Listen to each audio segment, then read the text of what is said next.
नमस्कार। क्या आपके भी बाल झड़ रहे हैं? बाल दो मुहे हो जा रहे हैं? बाल बहुत रूखे रूखे होते हैं और बीच बीच में से भी बाल टूटना चालू हो गए हैं।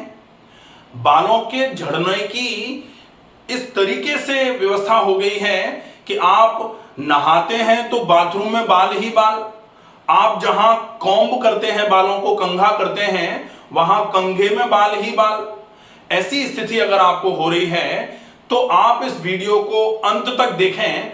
बाल के झड़ने का कारण क्या है, बालों के झड़ने को जड़ से कैसे रोका जा सकता है, बालों के झड़ने की मूल जड़ क्या है, मूल कारण क्या क्या हैं, और बालों के झड़ने को अगर हम परमानेंटली खत्म करना चाहते हैं तो हमें क्या क्या उपाय करने चाहिए, ये सारी बातें आज हम वीडियो में डिस्कस करेंगे।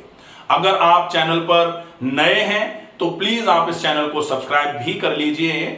बालों के झड़ने की समस्या जो है वो आज इस कदर बढ़ती चली जा रही है कि जिसे देखो वो बालों के झड़ने की वजह से बहुत परेशान है। और जब बात महिलाओं पर आती है तो महिलाओं में विशेष रूप से, वैसे तो पुरुषों में भी बाल को बहुत ज्यादा तवज्जो देना चालू कर दिया गया है। अब पहले पुरुष सिर्फ सिखा रखते थे, पीछे की तरफ चोटी रखते थे, बाल रखते ही नहीं थे अगर हम पहले के जमाने की बात करें तो। लेकिन अब आज बाल अगर किसी के झड़ रहे हैं तो सबसे बड़ी चिंता उसको बालों के झड़ने की वजह से है। बाल झड़ने का कारण जो शरीर में है, कमजोरी आ रही है और बीमारियां आ रही हैं, वो तो चलो ठीक है, मैनेज हो जाएंगी, लेकिन साहब आप तो बाल झड़ने के लिए कुछ बता दो। ये जो सेंटेंस सुनने में आता है, डेफिनेटली इस समस्या का पूरे तरीके से निदान किया जा सकता है, लेकिन अगर हम मूल कारण पर नहीं जाएंगे तो पूरा निवारण नहीं हो पाएगा। पूरा निवारण अगर करना है, बाल झड़ने को हमेशा के लिए अगर रोकना है तो आपको मूल कारण को समझना पड़ेगा और समझ करके उस कारण को ठीक करना पड़ेगा। जब बाल खराब होना चालू हो जाए, रूखे होना चालू हो जाए, स्प्लिट एंड्स हो जाए, बाल दो मुहे होना चालू हो जाए, ऐसी कंडीशन में अगर आप बालों को ऊपर से कुछ सीरम लगा रहे हैं या फिर कंडीशनिंग कर रहे हैं या फिर कोई और चीजों का उपयोग एक्सटर्नली आप कर रहे हैं, तो बाल के निकलने के बाद जो बाल के अंदर न्यूट्रिशन जितना होना चाहिए था वो अंदर से नहीं मिल पाया है, जिसकी वजह से बाहर बाल खराब हो रहा है। और बाहर का बाल अगर खराब हो रहा है, जैसे ये पौधा जो है, अगर अंदर से इसको मिट्टी से न्यूट्रिशन नहीं मिल पाए, बाहर से इसको सनलाइट नहीं मिल पाए, उसकी वजह से अगर इस पौधे में गड़बड़ियां आना चालू हों, इसके फूल खराब हो जाएं, पत्तियां खराब हो जाएं, टहनियां खराब हो जाएं, ये प्रॉपर तरीके से ग्रो नहीं कर पाए, तना इसका खराब होना चालू हो जाए, तो हम क्या करेंगे? हम ऊपर से इसमें गुलाब जल डालेंगे, पत्तियों को धोएंगे या फिर पत्तियों पे कंडीशनिंग करेंगे? नहीं करेंगे ना। हमें क्या करना पड़ेगा? मिट्टी बदलो, मिट्टी में अच्छे तरीके से न्यूट्रिशन पहुंचे इसका ध्यान रखा जाए, मिट्टी में पानी डाला जाए, ऊपर से पानी से धोते रहो आप। लेकिन अगर मिट्टी में पानी नहीं पहुंचेगा, जड़ तक पानी नहीं पहुंचेगा, जड़ तक न्यूट्रिशन नहीं पहुंचेगा, तो फिर ये पौधा अल्टीमेटली सूखेगा ही। इसलिए हमें इस बात का विशेष ध्यान रखना होता है कि अगर बाल झड़ रहे हैं तो आप अंदर के न्यूट्रिशन की बात करें। जब तक अंदर के न्यूट्रिशन की बात नहीं होगी तब तक बाल झड़ना पूरे तरीके से खत्म नहीं होंगे। आप थोड़ा बहुत आराम कर सकते हैं बालों में। जैसे बाल हैं क्या, खोपड़ी, जैसे मैं देखता हूं, एक मिनट,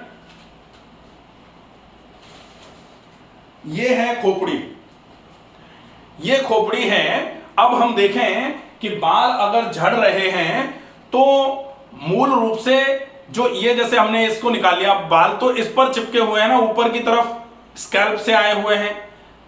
अब अगर मान लो यहां इसमें अंदर की तरफ से न्यूट्रिशन ना डाला जा पहुंचे, अंदर की तरफ से अगर न्यूट्रिशन नहीं पहुंचेगा, आप ऊपर से कितना भी इसको शैम्पू से धो लो, आप कंडीशनर लगा लो, कुछ भी करते रहो, अगर अंदर से न्यूट्रिशन नहीं आएगा तो फिर ये बाल हमेशा के लिए तो ठीक नहीं रहेंगे।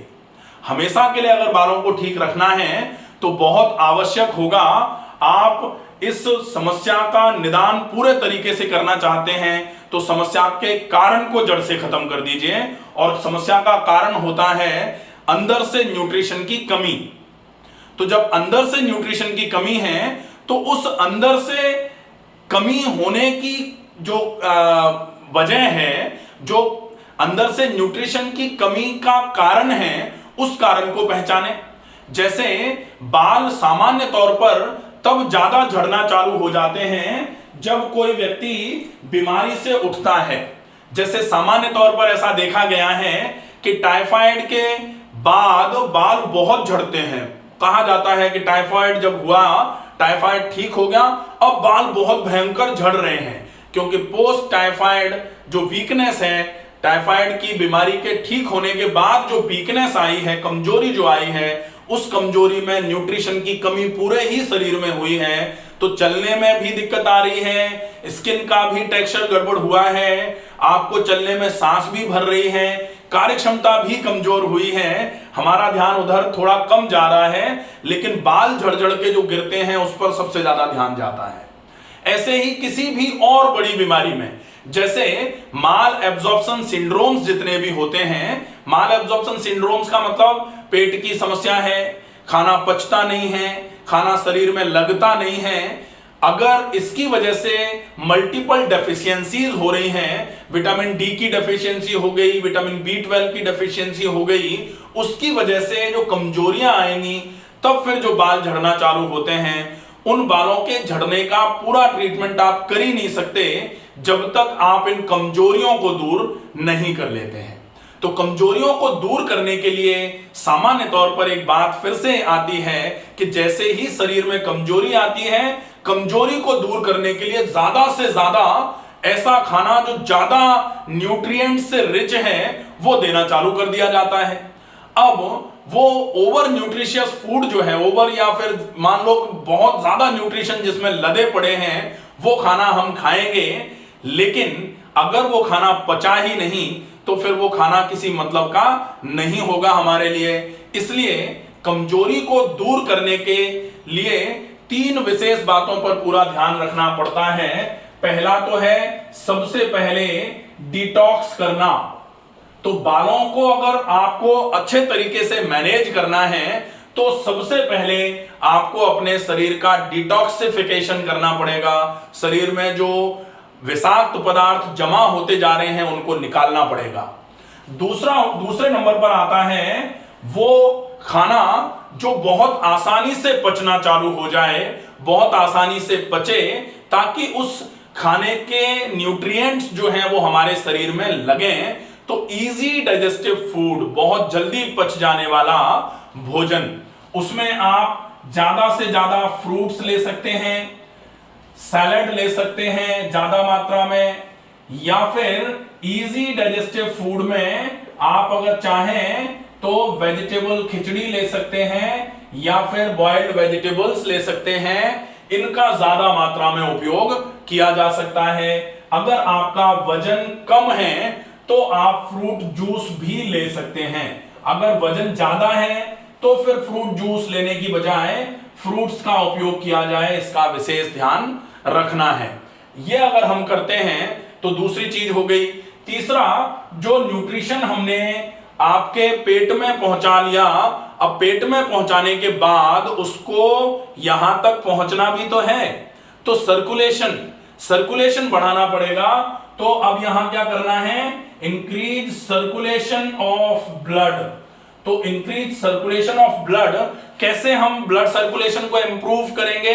ब्लड सर्कुलेशन को इंप्रूव करने के लिए बहुत ज्यादा आवश्यक होता है कि आप कुछ भी ऐसी कार्डियोवैस्कुलर एक्टिविटी करें जो आपके शरीर में खून के संचार को बढ़ाने का काम करे।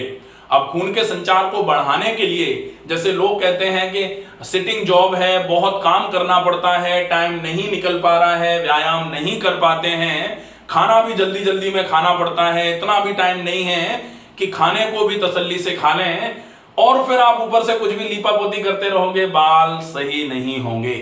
क्योंकि बालों के झड़ने में वैसे तो कई बातें देखने में आती हैं कि बाल झड़ रहे हैं तो फलाने के पास तो इतना पैसा है, वो तो कितना भी पैसा लगा करके बालों को ठीक करा सकते हैं, लेकिन नहीं हो पा रहा, क्योंकि कहीं ना कहीं एफर्ट्स हमको ही लगाने पड़ेंगे।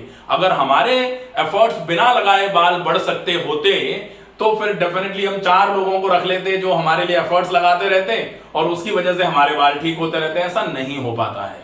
अगर शरीर में स्वास्थ्य चाहिए तो एफर्ट्स भी हमको खुद ही लगाने पड़ेंगे, इसका विशेष ध्यान रखें। तो ये 3 चीजें हैं, इनका उपयोग आप करके अपने बालों को पूरे तरीके से ठीक रख सकते हैं।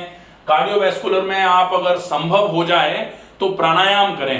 प्राणायाम में अनुलोम विलोम प्राणायाम अगर आप 10 मिनट कर लेते हैं और डीप ब्रीदिंग, लंबी गहरी श्वास भरना और छोड़ना, लेकिन इसको कब करेंगे? जब ये दोनों चीजें कर चुके होंगे। जब ये दोनों चीजें कर चुके, पहले तो आपने शरीर में से गंदगियां हटा दी, दूसरे नंबर पर आपने अपने आंतों से ब्लड में ये अच्छी चीजें पहुंचा दी। अब ब्लड में जो अच्छी चीजें पहुंची हैं, इनके सर्कुलेशन के लिए आप प्राणायाम करिए। डेफिनेटली आपकी ये बालों की समस्या धीरे धीरे करके सही होना चालू हो जाएगी। अगर आपको ये वीडियो उपयोगी लगे तो ज्यादा से ज्यादा लोगों तक प्लीज इस वीडियो को पहुंचाइए, ताकि जो बालों के झड़ने से परेशान हैं वो इन सिंपल सी चीजों का उपयोग करके अपनी समस्या का परमानेंट सॉल्यूशन कर पाएं। स्वस्थ रहिए, सुरक्षित रहिए। धन्यवाद।